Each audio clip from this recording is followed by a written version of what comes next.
Roni K baby MLA പറയുന്നത് മദ്യനയത്തിന്റെ കാര്യത്തിൽ മുമ്പ് അങ്ങനെ ഒരു തീരുമാനം എടുത്തിട്ടില്ലായിരുന്നു. ഇപ്പോൾ ഒരു ശുപാർശ മുന്നോട്ട് വെക്കുകയാണ് 120%, 175% എന്നുള്ളത്. അതായത് അല്ലാതെ അത് ഡിസ്റ്റിലറികളെ സഹായിക്കാനൊന്നുമല്ല എന്നുള്ള നിലപാടിൽ അദ്ദേഹം ഉറച്ചു നിൽക്കുന്നു. PM ശ്രീയുടെ കാര്യത്തിലും ഞങ്ങൾക്കാണ് വ്യക്തത കൂടുതൽ എന്നുള്ള സ്റ്റാൻഡിൽ ഉറച്ചു നിൽക്കുകയാണ്.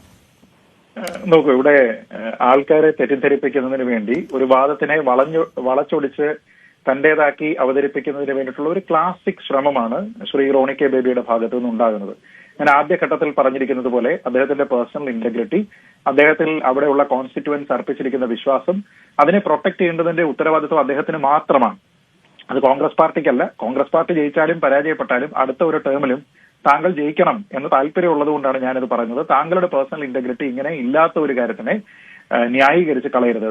ഈ ഡിഫെൻഡിങ് ദ ഇൻഡിഫെൻസിബിൾ എന്നൊക്കെ പറയുന്ന രീതിയിലേക്ക് പോകരുത്. താങ്കൾ ഇവിടെ വളച്ചൊടിക്കാൻ ശ്രമിച്ച കാര്യം എന്താണെന്ന് ഞാൻ വളരെ കൃത്യമായിട്ട് പറയാം. താങ്കൾ ഇപ്പൊ പറയുന്നത് ഈ ലോ ആൽക്കഹോൾ എന്ന് പറയുന്ന ഒരു കാര്യത്തിന് നേരത്തെ ടാക്സ് വെച്ചിട്ടില്ലായിരുന്നു, ഇപ്പോൾ ടാക്സ് വെച്ചിട്ടുണ്ട് എന്നാണ് പറയുന്നത്.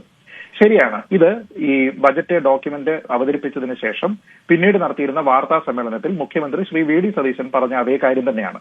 പക്ഷെ അതിലുള്ള പ്രധാനപ്പെട്ട പ്രശ്നം എന്താണെന്ന് ഞാൻ പറഞ്ഞുതരാം. ഒന്ന്, കഴിഞ്ഞ സർക്കാർ 2024 ജൂൺ മാസത്തിൽ, മാർച്ച് മാസത്തിലോ മറ്റുമാണ് അവർ ഇതേപോലെ ഒരു മദ്യനയം കൊണ്ടുവന്നിരുന്ന സമയത്ത് അവർ പ്രൊപ്പോസ് ചെയ്തിരുന്ന കാര്യമാണ് ഈ ലോ ആൽക്കഹോൾ. അതായത് വീര്യം കുറഞ്ഞിരിക്കുന്ന മദ്യത്തിനെ നമുക്കിവിടെ കൊണ്ടുവരാം, അതിന് ടാക്സ് കുറച്ചു മതി. എവിടെ നിന്നാണ്? അന്നും ഫിക്സ് ചെയ്തിട്ടില്ലല്ലോ. താങ്കൾ പറഞ്ഞു അന്ന് ഫിക്സ് ചെയ്തിട്ടില്ല, VD സതീശൻ പറഞ്ഞു ഫിക്സ് ചെയ്തിട്ടില്ല. പിന്നെ എവിടെ നിന്നാണ് ഈ കണക്കൊക്കെ വരുന്നതെന്ന് ചോദിക്കുന്നു. പക്ഷെ അന്ന് എന്തായിരുന്നു LDF സർക്കാർ പറഞ്ഞത്? കുറഞ്ഞ നികുതി. അപ്പൊ എന്തിനേക്കാൾ കുറഞ്ഞ നികുതി ആയിരിക്കും ശ്രീ റോണി കെ ബേബി? നിലവിൽ വീര്യമുള്ള മദ്യത്തിന് കൊടുക്കുന്ന നികുതി എത്രയാണോ അതിൽ നിന്ന് കുറവ്, അങ്ങനെയല്ലേ? അതല്ലാതെ നേരത്തെ ഇല്ലാത്തൊരു കാര്യത്തിനെ പുതുതായിട്ട് ഇൻട്രൊഡ്യൂസ് ചെയ്യുന്ന സമയത്ത് എവിടെ നിന്ന് കുറച്ച നികുതി എന്നാ പറയുന്നത്? വീര്യം കൂടിയ മദ്യത്തിന് സാധാരണ കൊടുക്കുന്ന നികുതി എത്രയാണോ, അതിന്റെ സെയിൽസ് ടാക്സ് എത്രയാണോ അതിനേക്കാൾ കുറഞ്ഞ നികുതിയായിരിക്കും വീര്യം കുറഞ്ഞ മദ്യത്തിന് എന്നാണ് LDF സർക്കാർ പറഞ്ഞിരുന്നത്. അതാണ് അഴിമതിയാണ്, തട്ടിപ്പാണ്, തെരഞ്ഞെടുപ്പ് എടുക്കുന്ന സമയത്ത് ഡിസ്റ്റിലറുകൾക്ക് പണം ഉണ്ടാക്കി പാർട്ടിക്ക് ഫണ്ട് അടിക്കാനുള്ള പരിപാടിയാണ് എന്ന് VD സതീശൻ പറഞ്ഞത്. ഇപ്പൊ ചെയ്തിരിക്കുന്ന കാര്യം എന്താ? വീര്യം കുറഞ്ഞ മദ്യം. അദ്ദേഹം പറഞ്ഞെന്താണ്? അത് LDFന്റെ നയമായിരുന്നു, അവർ ഇൻട്രൊഡ്യൂസ് ചെയ്തിരുന്ന പദ്ധതിയാണ് ഈ വീര്യം കുറഞ്ഞ മദ്യം. ശരി. എന്നിട്ട് അദ്ദേഹം പറയുന്ന കാര്യമാണ് താങ്കൾ ഇപ്പൊ പറയുന്നത്. അതായത് ഇതിന് നികുതി ഫിക്സ് ചെയ്തിട്ടില്ലായിരുന്നു, ഞങ്ങളിത് ഫിക്സ് ചെയ്തു. എവിടെ നോക്കിയാ ഫിക്സ് ചെയ്തത്? എന്തായിരുന്നു അതിന്റെ കമ്പാരിസൺ? ആ കമ്പാരിസൺ എന്ന് പറയുന്നത് LDF സർക്കാർ സ്വീകരിച്ചിരുന്നത് പോലെ തന്നെ സാധാരണ മദ്യത്തിനുള്ള സെയിൽസ് ടാക്സ് എത്രയാണ്? അത് ഏതാണ്ട് 251%. അതിൽ നിന്ന് കുറവാണ് നിങ്ങളും വെച്ചിരിക്കുന്നത്. 120% മുതൽ 175% വരെ വീര്യമനുസരിച്ച്. എന്ന് വെച്ചാൽ LDF എന്താണോ ഇവിടെ അവതരിപ്പിക്കാൻ ശ്രമിച്ചത് അത് തന്നെയാണ് ശ്രീ VD സതീശൻ അവതരിപ്പിക്കുന്നത്. അതിനെ തന്നെയാണ്, അതല്ല മറ്റൊന്നാണോ എന്ന് പറഞ്ഞ് ന്യായീകരിക്കാൻ ശ്രീ റോണി കെ ബേബി ശ്രമിക്കുന്നത്.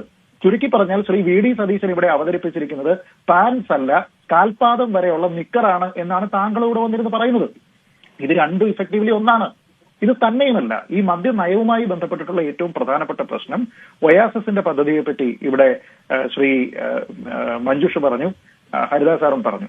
നോക്കൂ, അവിടെ ഈ ഒയാസിസ് കമ്പനി ഇവിടെ ഒരു പുതിയ ഡിസ്റ്റിലറി, ബ്രൂവറി ഒക്കെ വരുന്നതുമായി ബന്ധപ്പെട്ട് നമ്മളൊക്കെ അതിനെ എതിർത്തിരുന്നതാണ്, നമ്മളൊക്കെ അതിനെ വിമർശിച്ചതാണ്. ആ സമയത്ത് ശ്രീ VD സതീശൻ ഒരു പത്രസമ്മേളനം നടത്തിയിരുന്നു. ആ പത്രസമ്മേളനം നടത്തിയിരുന്ന സമയത്ത് അദ്ദേഹം പറഞ്ഞ 1-2 വാചകങ്ങൾ ഞാൻ ശ്രീ റോണി കെ ബേബിയുടെ ഓർമ്മയിലേക്ക് പറയാം. ഒന്ന്, മാറിയ മദ്യനയത്തിനെ കുറിച്ച് അറിഞ്ഞത് ഒയാസിസ് കമ്പനി മാത്രമാണ് എന്നാണ്. ഞാൻ ചോദിക്കട്ടെ, ഇപ്പോ മദ്യനയം മാറിയത് ആരാ അറിഞ്ഞ്? ശ്രീ VD സതീശൻ മാത്രം അറിഞ്ഞത്, വേറെ ആരും അറിഞ്ഞിട്ടില്ല. ഈ വകുപ്പ് മന്ത്രിയായിട്ടുള്ള ലിജു അറിഞ്ഞിട്ടില്ല, KC വേണുഗോപാൽ അറിഞ്ഞിട്ടില്ല, VM സുധീരൻ അറിഞ്ഞിട്ടില്ല. അപ്പൊ നിങ്ങൾ എന്താ പറയുന്നത്? അല്ല, അതിൽ റോണി കെ ബേബി പറയുന്ന ഒരു കാര്യം എന്ന് പറയുന്നത് ഈ ബജറ്റിലെ ഒരു നിർദ്ദേശം മാത്രമാണിത്, അത് നടപ്പാക്കണമെന്നില്ല എന്നാണ്. എനിക്കത് മനസ്സിലാവുന്നില്ല. ഇങ്ങനെ ബജറ്റിൽ ഇത് പറയുകയും അത് പിന്നീട് അത് വേണമെങ്കിൽ തിരുത്താം, അത് ശരിയാണ്. പക്ഷെ ഇത് ബജറ്റ് നോക്കൂ, ഇതിലെ പ്രശ്നം സർക്കാരിന്റെ കാഴ്ചപ്പാട് എന്താണോ അതിന് ചേർന്ന രീതിയിലത്തേക്ക് എവിടെയൊക്കെ ഫണ്ട് അലൊക്കേഷൻ ഉണ്ടാകണം എന്നതുമായി ബന്ധപ്പെട്ട ഡോക്യുമെന്റ് ആണ് ബജറ്റ്. അങ്ങനെ അവതരിപ്പിക്കുന്ന ബജറ്റിനനുസരിച്ചിട്ടാണ് നമ്മൾ പ്ലാൻ ഫണ്ട് ആണെങ്കിലും മറ്റു കാര്യങ്ങളെല്ലാം ആസൂത്രണം ചെയ്യുന്നത്. അവിടെ വെച്ചതിന് ശേഷം ആ കാര്യത്തിൽ ഞങ്ങൾക്ക് അക്കൗണ്ടബിലിറ്റി ഇല്ല എന്ന് പറഞ്ഞാൽ ഈ ബജറ്റിൽ വന്നിരിക്കുന്ന ഈ നിർദ്ദേശത്തിന്റെ പേരിൽ നമ്മൾ ആരെ കുറ്റം പറയണം? പിണറായി വിജയനെ കുറ്റം പറയാൻ പറ്റുമോ? കുറ്റപ്പെടുത്തേണ്ടത് ഇവിടെ ആ ബജറ്റ് അവതരിപ്പിച്ചിരിക്കുന്ന മന്ത്രി ആരാണോ, അദ്ദേഹത്തിന്റെ പാർട്ടി ആരാണോ, ആ ഗവൺമെന്റ് ആരാണോ, അവരെ മാത്രമാണ്. ഇതേപോലെ അന്ന് ഒയാസിസുമായി ബന്ധപ്പെട്ട് മദ്യനയത്തിൽ മാറ്റമുണ്ടായി എന്നതുമായി ബന്ധപ്പെട്ട് അദ്ദേഹം ഒരു കാര്യം കൂടി പറഞ്ഞിരുന്നു. അദ്ദേഹം പറഞ്ഞത് ഇവിടെ മദ്യനയം മാറിയത് ആരും അറിഞ്ഞില്ല, അന്ന് മധ്യപ്രദേശിലുള്ള ആൾക്കാർ അറിഞ്ഞുവെന്നാണ്. എന്ന് വെച്ചാൽ ഈ ഒയാസിസ് കമ്പനി അവിടെ നിന്നെന്തോ ആണ് വരുന്നത്, അവിടെ ഉള്ളവരെ അറിഞ്ഞുള്ളൂ, ഇവിടെ ഉള്ളവർ അറിഞ്ഞില്ല എന്ന്. ഞാൻ പറഞ്ഞു, സണ്ണി ജോസഫ് അറിഞ്ഞില്ലല്ലോ, KC വേണുഗോപാൽ അറിഞ്ഞില്ലല്ലോ, M ലിജു അറിഞ്ഞില്ലല്ലോ. പിന്നെ ഈ പറയുന്ന കാര്യങ്ങളൊന്നും മനസ്സിലാക്കാതെ എന്തുകൊണ്ടാണ് VM സുധീരൻ സംസാരിക്കുന്നത്? അപ്പൊ ശ്രീ റോണി കെ ബേബി പറയുന്നത് എന്താണ്? ഈ കാര്യത്തിനെ തെറ്റായി പറയുന്ന അല്ലെങ്കിൽ ശരിയായ രീതിയിൽ താങ്കൾ പറയുന്ന വിശദീകരണം മനസ്സിലാക്കാതെ ശ്രീജിത്ത് പണിക്കർ സംസാരിക്കുന്നു എന്ന് പറയുമ്പോൾ ചേടാ അതേപോലെ തന്നെയാണല്ലോ വി എം സുധീരനെ സംസാരിക്കുന്നത്. വി എം സുധീരൻ അപ്പൊ ഈ കാര്യങ്ങളൊന്നും മനസ്സിലാക്കാനുള്ള പ്രാപ്തിയില്ല എന്നാണ് താങ്കൾ പറഞ്ഞു വരുന്നത്? അതോ ഇതിനെ വളച്ചൊടിക്കുന്നതിന് വേണ്ടിയിട്ടാണെന്ന് പറയുന്നു? അതോ ഈ പറഞ്ഞിരിക്കുന്നത് കേൾക്കാതെ താങ്കളെ കേട്ടില്ല എന്ന് പറയുന്നത് പോലെ സതീശൻ അവതരിപ്പിച്ചിരിക്കുന്നത് എന്താണെന്നോ, സതീശന്റെ നേരത്തെ ഉണ്ടായിരുന്ന വിമർശനം എന്താണെന്നോ, അദ്ദേഹം പത്രസമ്മേളനത്തിൽ പറഞ്ഞത് എന്താണെന്നോ മനസ്സിലാക്കാതെയാണോ ആ നെടുനീളൻ ഒരു കത്ത് ശ്രീ വി എം സുധീരൻ അയച്ചത്? അപ്പൊ ഇവിടുത്തെ പ്രശ്നം ഞാൻ ആ പറഞ്ഞ അതേ കാര്യം തന്നെയാണ്.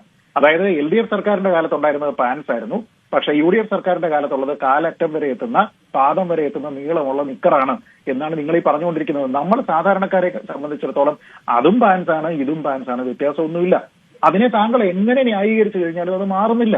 അതുകൊണ്ടാണ് ഞാൻ പറഞ്ഞത് ഇത് കുറഞ്ഞ നികുതിയാണോ അല്ലയോ. ഈ കുറഞ്ഞത് എന്ന് പറയുന്നത് നമ്മൾ എക്സിസ്റ്റിംഗുമായിട്ടല്ലേ കമ്പയർ ചെയ്യുന്നത്. അപ്പൊ അതിന്റെ പകുതിയേ ഉള്ളൂന്നേ. അത് മാത്രമല്ല, അത് കുറഞ്ഞതാണെന്ന് നമ്മളെ മനസ്സിലാക്കി തന്നത് വി ഡി സതീശനാണ് പ്രതിപക്ഷത്തിരുന്നപ്പോൾ അല്ലേ? എക്സാക്ട്ലി. അദ്ദേഹം പറഞ്ഞത് ഒന്ന് നമുക്കറിയാമല്ലോ, അഴിമതി എന്ന് പറയുമ്പോൾ അതില് സംസ്ഥാന സർക്കാരിന് ഖജനാവിന് നഷ്ടമുണ്ടാക്കുക എന്ന് പറയുന്നതും അഴിമതിയാണ്. ശ്രീ വി ഡി സതീശൻ ഇതേ കാരണം പറഞ്ഞിട്ടാണ് അവരെ നേരത്തെ വിമർശിച്ചത്. അതായത് സർക്കാരിന് കിട്ടേണ്ടുന്ന അധിക വരുമാനത്തിനെ ഇത് ഈ നികുതി കുറച്ചതുകൊണ്ട് ഇല്ലാതെയാക്കുന്നു. പകരം ഇതിന്റെ സെയിൽസ് കൂടും, കാരണം വില കുറവാണ്.